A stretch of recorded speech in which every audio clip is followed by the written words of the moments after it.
त्यामध्ये आपण सुरुवातीला ओळख स्पर्धा परीक्षेची हा आपला विषय आहे आणि यामध्ये आपण काय करणार आहोत, शाळा बाह्य परीक्षा कोणत्या आहेत आणि शाळा स्तरावर घेतल्या जाणाऱ्या स्पर्धा परीक्षा काय आहेत हे सुद्धा पाहणार आहोत.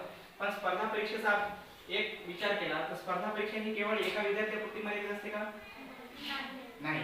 स्पर्धा ही अनेकांमध्ये असते. कुठलीही स्पर्धा झाली तुम्ही केवळ परीक्षा म्हणून नाही तर वेगवेगळ्या खेळाच्या स्पर्धा असतील, काही व्यवसायाच्या स्पर्धा असतील, काही व्यापाराच्या स्पर्धा असतील, सगळ्यांमध्ये ही चढाओढ चाललेली असते. मग ही स्पर्धा परीक्षा म्हणजे आपल्याला काय आहे, शाळा स्तरावर आपल्याकडे कोणत्या परीक्षा आहेत याची माहिती आपल्याला आज या पाठातून घ्यायची आहे. तर सुरुवातीला आपण ज्या काही मोठमोठ्या परीक्षा असतात ज्यांना आपण पदवीचा दर्जा देतो, पदवीच्या नंतर ज्या परीक्षा देऊ शकतो म्हणजे आपलं ग्रॅज्युएशन पूर्ण झाल्यानंतर ज्या परीक्षा देऊ शकतो त्या आहेत ह्या परीक्षा. ही आहे यूपीएससी, याला म्हणायचं संघ लोकसेवा आयोग. यूपीएससीचा अर्थ होतो union public service commission.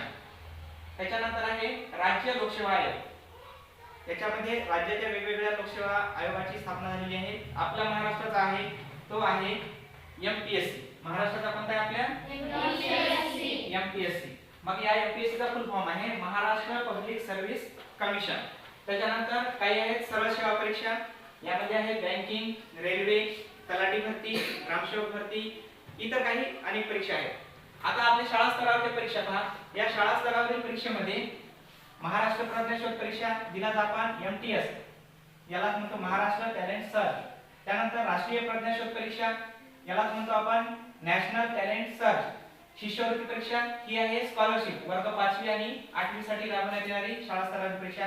Jawahar Navodaya Vidyalaya परीक्षा ही वर्ग 5वी साठी असते. याच्यामध्ये पास झाल्यानंतर गुणाकारानुसार आपल्याला जवाहर नवोदय विद्यालयामध्ये प्रवेश मिळतो आणि त्यामध्ये आपण 12वी पर्यंत शिक्षण तिथे करू शकतो. त्याच्यानंतर आहे राष्ट्रीय आर्थिक दुर्बल घटक शिष्यवृत्ती परीक्षा, ही वर्ग 8वी साठी असते. यालाच आपण NMMS असं परीक्षेचं नाव आहे. NMMS म्हणजे काय तर नॅशनल मेरिट कम स्कॉलरशिप. म्हणजे या परीक्षेच्या माध्यमातून आपल्याला काहीतरी शिक्षणाला हातभार लागावा जेणेकरून आपलं शिक्षण थांबू नये किंवा शासनाकडून काहीतरी मदत मिळावी.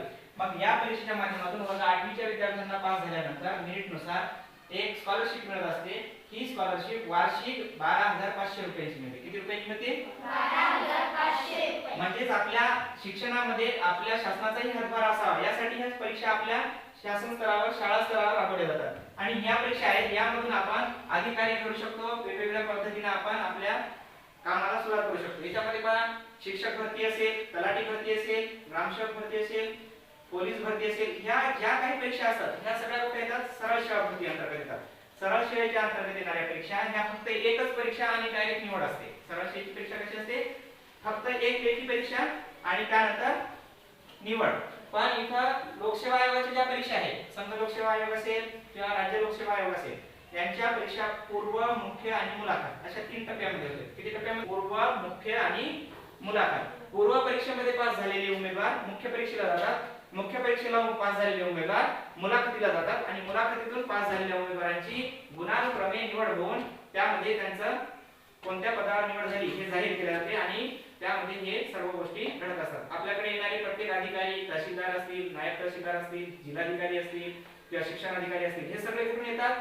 या परीक्षेतून येतात. राज्य लोकसेवा आयोग आणि संघ लोकसेवा आयोग या परीक्षेच्या माध्यमातून आलेले अधिकारी आपल्याला पुढे प्रशासन सांभाळताना नक्कीच दिसून येतात. मग आपल्या स्तरावरच्या परीक्षांमध्येही आपण या पद्धतीनं आपला अभ्यासक्रम राबवून आपल्या परीक्षेच्या माध्यमातून आपण सुरुवात करू शकतो. आता ही स्पर्धा परीक्षा समजली तुम्हाला? नक्कीच तुम्हाला या परीक्षेचा